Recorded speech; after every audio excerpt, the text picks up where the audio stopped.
Right, breaking చూస్తున్నాం. కవితతో strategist Prashanth Kishore భేటీ అయ్యారు. ఇక కవితతో భేటీ ఇది రెండోసారి అని చెప్పుకోవచ్చు. కవిత పెట్టే కొత్త పార్టీకి ప్రశాంత్ కిషోర్ సలహాలు సూచనలు ఇస్తున్నట్టు తెలుస్తోంది. గడిచిన 5 రోజులుగా హైదరాబాద్ లో ప్రశాంత్ కిషోర్ తో 2-3 సార్లు కలిశారు. ఈ భేటీ చూస్తుంటే కొత్త పార్టీకి కవిత వేగం పెంచినట్లు కనిపిస్తోంది.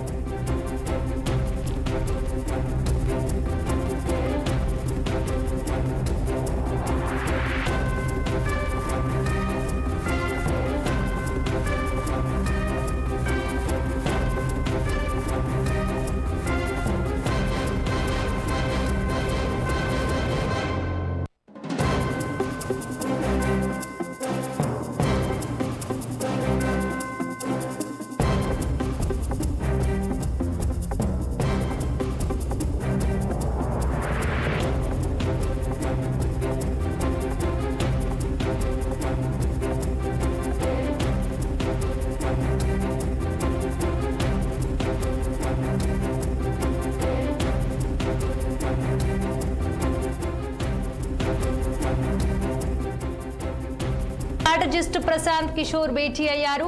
కవితతో భేటీ ఇది రెండోసారి అని చెప్పుకోవచ్చు.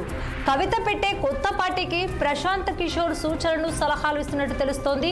గడిచిన 5 రోజులుగా హైదరాబాద్ లో ప్రశాంత్ కిషోర్ తో 2-3 సార్లు కలిశారు. ఈ భేటీ చూస్తుంటే కొత్త పార్టీకి కవిత వేగం పెంచినట్లు కనిపిస్తోంది. ఇక ఇదే అంశానికి సంబంధించి మరింత సమాచారం మా input editor Rajesh phone line లో అందించేందుకు సిద్ధంగా ఉన్నారు.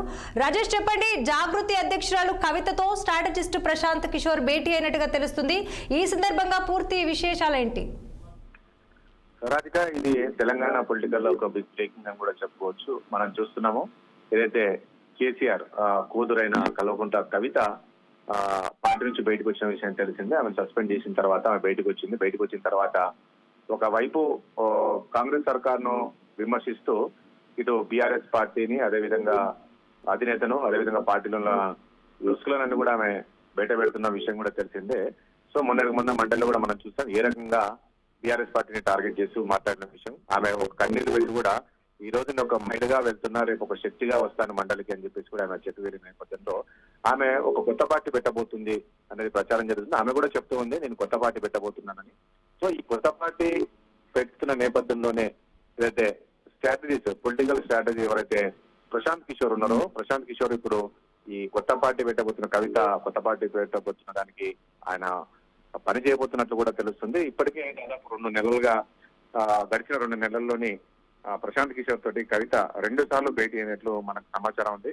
మొన్న సంక్రాంతికి అందరూ సంక్రాంతి పండుగ సంబరాల్లో ఉంటే కవిత మాత్రం ఆమె పెట్టబోయే పార్టీకి సంబంధించి ఎలా ముందుకు వెళ్ళాలి, ఏంటి సలహాలు సూచనలు ఈ ప్రశాంత్ కిషోర్ తో తీసుకునే పనిలో ఉంది. ఆయన గడిచిన 5 రోజుల్లో హైదరాబాద్ లో ప్రశాంత్ కిషోర్ ఉన్న సమయంలో ప్రైవేట్ హోటల్లోని కవిత ప్రశాంత్ కిషోర్ తో భేటీ అయినట్లు కూడా మనకు సమాచారం ఉంది. సో ఈ నేపథ్యంలోనే ఆమె చూస్తే ఈ యొక్క పార్టీకి సంబంధించి కవిత పెట్టబోయే పార్టీకి వేగం పెంచిందని కూడా చెప్పుకోవచ్చు. ఈ ప్రశాంత్ కిషోర్ తోటి ఆమె సలహాలు తీసుకుంటున్నట్టు తెలుస్తుంది. మనం చూసాం గతంలో కూడా ప్రశాంత్ కిషోర్ ఇటు ఏపీ విషయానికి వస్తే కూడా జగన్మోహన్ రెడ్డి, ప్రాంతీయ పార్టీ అయిన జగన్మోహన్ రెడ్డికి గతంలో సలహాలు సూచనలు ఇచ్చారు. అప్పుడు అధికారంలోకి వైఎస్ఆర్ కాంగ్రెస్ పార్టీ అధికారంలోకి వచ్చింది.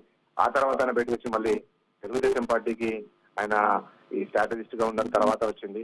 ఇప్పుడు తాజాగా మనం చూస్తున్నాము తమిళనాడులో కూడా ఈ దళపతి విజయ్ ఎవరైతున్నారో పార్టీకి పెట్టారో అతనికి కూడా ఇతను సలహాదారుడుగా ఉన్నారు. సో ఇప్పుడు తాజాగా తెలంగాణలో చూస్తే మాత్రం కవితకు పెట్టబోయే కొత్త పార్టీకి మాత్రం ఆయన సలహాలు సూచనలు ఇవ్వబోతున్నట్లు కూడా తెలుస్తుంది. సో మొత్తానికి ఇది ఒక బిగ్ డెవలప్మెంట్ అని కూడా చెప్పుకోవచ్చు. కవిత పెట్టబోయే పార్టీలో మరి ఎలా ముందుకు వెళ్ళబోతున్నారు, ఎట్లా ఉండేది అని కూడా చూడాల్సి ఉంటుంది. మరి ఎంతవరకు అంటే ప్రశాంత్ కిషోర్ ఇచ్చే సలహాలు సూచనలు మరి తెలంగాణ ప్రజలు ఎంతవరకు రిసీవ్ చేసుకుంటారని కూడా చూడాల్సి ఉంటుంది. ఎందుకంటే ఆమె గత కొద్ది రోజులుగా ఏదైతే తెలంగాణ ఉద్యమ సమయంలో కీలక భూమిక పోషించి తెలంగాణ రావడంలో ఒక కీ రోల్ గా ఉన్న కేసీఆర్ పైన కూడా సొంత ఫాదర్ పైన ఆమె టార్గెట్ చేస్తూ అతని పార్టీని కూడా టార్గెట్ చేస్తూ మాట్లాడిన మాటలు. సో తెలంగాణ ప్రజలు కవిత మాట్లాడిన మాటలను ఎవరు కూడా జీర్ణించుకోలేరు అనే విధంగా ఈ రోజు బీఆర్ఎస్ పార్టీ నేతలు తీసుకెళ్తున్న నేపథ్యంలో మరి ఈ రోజు ఈ యొక్క స్ట్రాటజిస్ట్ ఎవరైతే ప్రశాంత్ కిషోర్ ఇస్తున్న సలహాలు ఎంతవరకు ప్రజలు రిసీవ్ చేసుకుంటారు, తెలంగాణ ప్రజలు ఏంటని చూడాల్సి ఉంటుంది. ఎందుకంటే ఒక మహిళగా ఆమె ఈ రోజు ఒక కొత్త పార్టీ పెట్టబోతున్నారు. ఎందుకంటే గతంలో తెలంగాణలో చాలా మంది పార్టీలు పెట్టారు. కోదండరాం కావచ్చు, అదేవిధంగా తెలుగు సుధాకర్ కావచ్చు, విజయశాంతి కావచ్చు, ఇలా బయటికి వెళ్ళిన వాళ్ళు చాలా మంది పార్టీ పెట్టి ఫెయిల్ అయిన వాళ్ళు ఉన్నారు. కానీ ఇక్కడ కవిత సలహాలు చెప్తూ ఖచ్చితంగా నేను పార్టీ పెట్టానంటే చాలా ముందు చూపుతూ పెడుతున్నారు, ప్రజలంతా కూడా నన్ను ఆశీర్వదిస్తారు అనేది కూడా ఆమె చెప్తూ ఉంది. సో ఇప్పటికీ 10 ఏళ్ళు వచ్చినప్పుడు కూడా 10 ఏళ్ళు తెలంగాణ ఏర్పడ్డప్పుడు కూడా ప్రజలకు సరైన న్యాయం జరగలేదు. ఇప్పుడు మొన్నటి వరకు ఉన్న బీఆర్ఎస్ పార్టీ అధికారం ఉన్నప్పుడు కూడా న్యాయం జరగలేదు.